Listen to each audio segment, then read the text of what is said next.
Radar में वो drones क्यों नहीं आते? हमारा जो डिफेंस सिस्टम था, हमारा जो इलेक्ट्रॉनिक सिस्टम था, हमारे जो जैमिंग सिस्टम थे, उसकी वजह से उनके राफेल से लेके मिग्स और सू जहाज तक गिरे। हम इनको बड़े हथियारों से कोई भी इस तरह नहीं गिराएगा। दूसरी बात, जैसे ही आप तोप या मिसाइल चलाएंगे उसकी लोकेशन उनको पता चल जाएगी। कैसे पता चले कि अब ड्रोन जो है वो हिट करने वाला है? ड्रोन जब आता है उसके जो ऑब्वियसली इंजन है, तो इसके साथ एक इंजन होता है जिसके अंदर फ्यूल होता है और वो उतनी देर ही चलता है जितनी देर का फ्यूल होगा। सिर्फ हमने उनको शूट डाउन नहीं किया, अब क्योंकि कोई ना कोई रिमोटली कंट्रोल कर रहा होता है। हमारे हैकर्स ने उनके ड्रोन्स के रिमोट कंट्रोल को हैक करके अपने कंट्रोल में करके उनको लैंड भी करवाया है और उनको चक्कर लगा लगा के वीरान जगह पे फेंकवाया है। ये लोग कहते हैं कि हमारे पास पाकिस्तान से ज्यादा स्ट्रॉन्ग डिफेंस सिस्टम है, ज्यादा स्ट्रॉन्ग वेपन्स है, तो क्या ऐसा है? अगर आपके पास बहुत जबरदस्त किस्म की गन है लेकिन आपको चलानी नहीं आती, सही तरह से चला नहीं सकते, सही तरह से उसको लोड नहीं कर सकते, तो क्या फायदा उसका? बात ये होती है कि टेक्नोलॉजी कैसी है, आपकी तरबियत कैसी है, आपका जज्बा कैसा है। तो हमारा जज्बा तो शहादत से शुरू होता है। That is the difference. ये जो राफेल हमने गिराए और बाकी जो हमने जहाज गिराए, इनके पायलट्स कहाँ? अभिनंदन के वक्त पे टेक्नोलॉजी और थी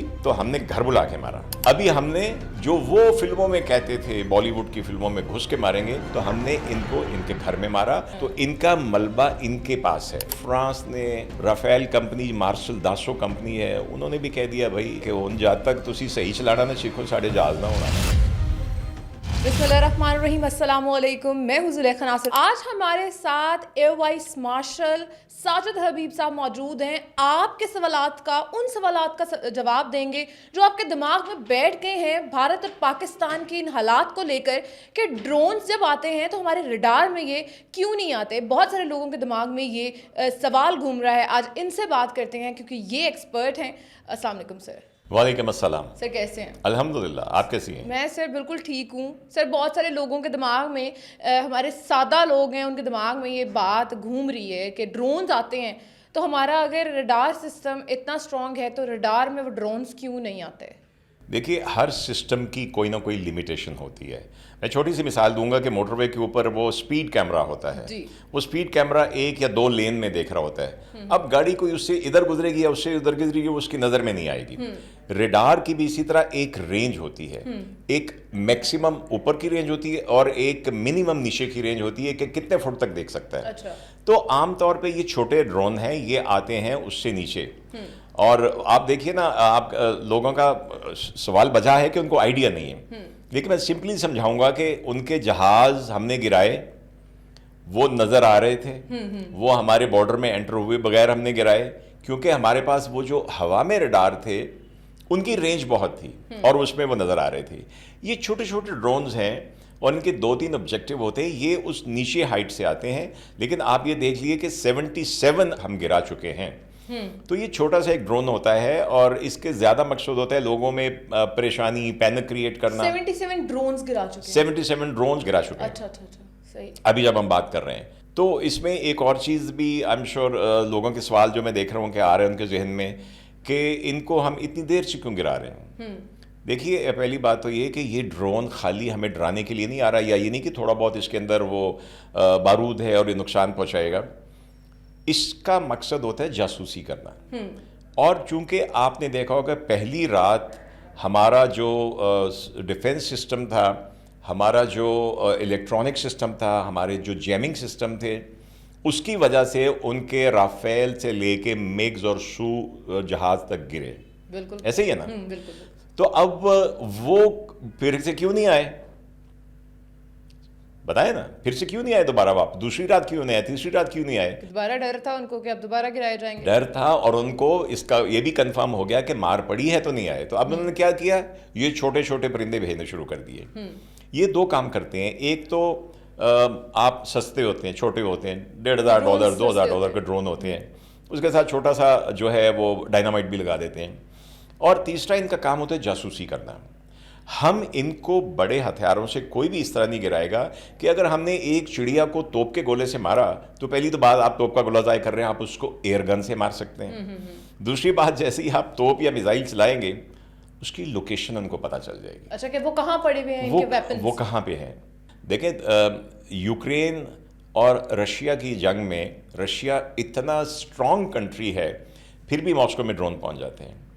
इजराइल का आयरन डोम है जिसमें वो कहते हैं कि परिंदा भी उनकी मर्जी के बगैर इजराइल के अंदर नहीं जा सकता, वहां पे भी ड्रोन पहुंच जाते हैं। अच्छा, ये लोग कहते हैं कि हमारे पास पाकिस्तान से ज़्यादा स्ट्रॉन्ग डिफेंस सिस्टम है, ज़्यादा स्ट्रॉन्ग वेपन्स हैं, तो क्या ऐसा है?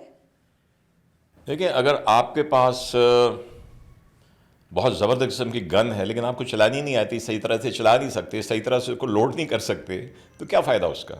बात ये होती है कि टेक्नोलॉजी कैसी है, आपकी तरबियत कैसी है, आपका जज्बा कैसा है। तो हमारा जज्बा तो शहादत से शुरू होता है, तो परेशानी क्या है, बिल्कुल ऐसा। That is the difference. और फिर जो चीज़ है आप उसको कितने इफ़ेक्टिवली इस्तेमाल कर सकते हैं। सही। तो that is where I think अल्हम्दुलिल्लाह हमारी एयरफोर्स ने बहुत अच्छा किया है। बिल्कुल बहुत अच्छा किया है। अल्लाह पाक उनको बहुत ज़्यादा जो है वो जज्बा और दें। वो तो नरर हैं।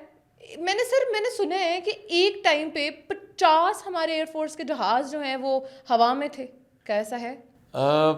देखो, हमारा उनका फ़र्क तो बहुत ज़्यादा है। हमारे पास से 3 गुना ज़्यादा जहाज़ है उनके पास, इंडिया के पास। और हमने ये नहीं किया कि उनके अगर 70-80 जहाज़ फ्लाई कर रहे हैं तो हम भी 70-80 जहाज़ चढ़ा दें। हमने ये किया है कि स्मार्ट पैकेज बना के, नंबर्स में जाने की ज़रूरत नहीं है, लोगों को नतीजा पता है कि क्या उसका निकला था, तो नंबर्स में जाने की ज़रूरत नहीं है कि कितने कौन किस रोल वाले जहाज़ थे, कितने किस रोल वाले जहाज़। हमने बड़ी स्मार्ट पैकेज बनाई उसको, जो उसमें जैमर भी थे, उसमें रडार वाले जहाज़ भी थे, उसमें शूट करने वाले जहाज़ भी थे। उसको हमारी पूरी टीम्स ने बड़े उसको जिसको कहते हैं स्मार्टली यूज़ किया। तो अगर एक साइड पे 70-80 अहमक हों और दूसरी साइड पे 15-20 स्मार्ट लोग हों, स्मार्ट यंग PF ऑफिसर्स हों, तो फिर यही होता है जो राफेल के साथ अच्छा हुआ। सर, ये बात बताएं कि हम लोग, मेरे दिमाग में भी ये चीज़ थी कि जब अभिनंदन जो है वो यहाँ आए थे चाय पीने के लिए, तो उन्होंने अपने आप को इजेक्ट कर लिया था और वो नीचे गिर गए थे, और एक उनका और पायलट भी गिरा था लेकिन वो शायद उनकी तरफ गिर गया था। ये जो राफेल हमने गिराए और बाकी जो हमने जहाज़ गिराए, इनके पायलट्स कहाँ हैं? देखो, जब अभिनंदन आया और उसको हमने शूट डाउन किया तो उस वक्त सिचुएशन ऐसी थी कि एक तो इतनी रेंज वाले मिसाइल नहीं थे, दूसरी बात ये कि उसका मलबा हमारे अंदर गिरा, पाकिस्तान के अंदर गिरा, उसको हमने कब्जे में कर लिया। पायलट को भी, पायलट निकल सकता है। अभी ये जो हमने इनके जहाज़ शूट डाउन किए हैं, इसका मुझे किसी ने पूछा कि इनका मलबा कहाँ है। मैं कहा, अभिनंदन के वक्त पे टेक्नोलॉजी और थी तो हमने घर बुला के मारा। अभी हमने जो वो फिल्मों में कहते थे, बॉलीवुड की फिल्मों में घुस के मारेंगे, तो हमने इनको इनके घर में मारा। तो इनका मलबा इनके पास है। अच्छा। और अब तस्वीरें आ चुकी हैं। एक राफेल का तो जो टेल नंबर जो उसके टेल के ऊपर लिखा था, वो असली जहाज़ का जब वो जिंदा था, और मुर्दा जहाज़ जो उसका मलबा पड़ा हुआ है, वो दोनों भी तस्वीरें आ चुकी हैं। और फिर इससे ज़्यादा और क्या चाहिए कि फ्रांस ने राफेल कंपनी, मार्शल दासो कंपनी है, उन्होंने भी कह दिया भाई, बल्कि उन्होंने मज़े की बात है, इनको रोक दिया है। अच्छा, कि रोक दिया है कि उन जब तक तुसी सही चलाना ना सीखो, साढ़े जहाज़ ना उड़ाना। ये तो फिर बहुत बड़ी बेइज्जती वाली सी बात हो गई है ना। बिल्कुल बेइज्जती वाली बात। अच्छा सर, एक आखिरी चीज़ जो मैं पूछना चाह रही हूँ, जब ड्रोन आता है तो क्या उसके होती है, क्या कैसी आवाज़ प्रोड्यूस करता है, या कैसे पता चले कि अब ड्रोन जो है वो हिट करने वाला है? कुछ होता है उसके? देखिए, ये बिल्कुल जो ड्रोन जब आता है उसके जो ऑब्वियसली इंजन है, जैसे आपने ये शादियों में क्वाडकॉप्टर से नहीं, वो कैमरे वाले रिकॉर्डिंग कर रहे होते हैं, सो समझ लीजिए कि उससे एक बड़ा वर्जन है, वो इतना सा होता है, ये उससे बड़े साइज़ में होता है। तो इसके साथ एक इंजन होता है जिसके अंदर फ्यूल होता है, और वो उतनी देर ही चलता है जितनी देर का फ्यूल होगा। और बड़ी मज़े की बात आपको बताऊं कि सिर्फ हमने उनको शूट डाउन नहीं किया, अब क्योंकि कोई ना कोई रिमोटली कंट्रोल कर रहा होता है। एक तो होना ना, आपने एक शुरली फेंक दी, आपके हाथ से गई और गई। दूसरी होती है जिसको आप कंट्रोल कर रहे हैं। अच्छा। जैसे पतंग कंट्रोल करते हैं डोर के साथ, तो अब तो रिमोट कंट्रोल से चीज़ें कंट्रोल होती हैं। तो हमारे हैकर्स ने उनके कुछ रिमोट्स, कुछ ड्रोन्स के रिमोट कंट्रोल को हैक करके अपने कंट्रोल में करके उनको लैंड भी करवाया है, और उनको चक्कर लगा लगा के वीरान जगह पे फेंकवाया है। अच्छा, सही। हमारे हैकर्स तो बड़ी पहुंची हुई चीज़ है। बड़ी अच्छा काम किया, बहुत अच्छा काम किया। बाकी जहाँ तक मैं समझता हूँ कि हमारा तो हक बनता है कि जो एक्ट ऑफ वॉर 2 इंडिया ने किए हैं, एक सिविलियन आबादी के ऊपर मारने वाला, मेन शहरों में इंटरनेशनल बॉर्डर के अक्रॉस लाइन ऑफ कंट्रोल पे नहीं, तो हमें हक बनता है हम उनके किसी भी मिलिट्री या ऐसे अहम टारगेट को, नॉट सिविलियन लोगों को, उनको हम करें। दूसरा, उन्होंने हमारे हाइड्रो पावर प्लांट को उन्होंने डैमेज करने की कोशिश की है। तो याद रखिए कि हमारा तो ये अभी बनने की स्टेज में था, आपके तो बने हुए हैं और हम उनको कर सकते हैं। इसी के साथ जुलेखा नासिर को दीजिए इजाज़त। एक नए प्रोग्राम के साथ दोबारा चाय पिलाएंगे आपको। अल्लाह हाफ़िज़।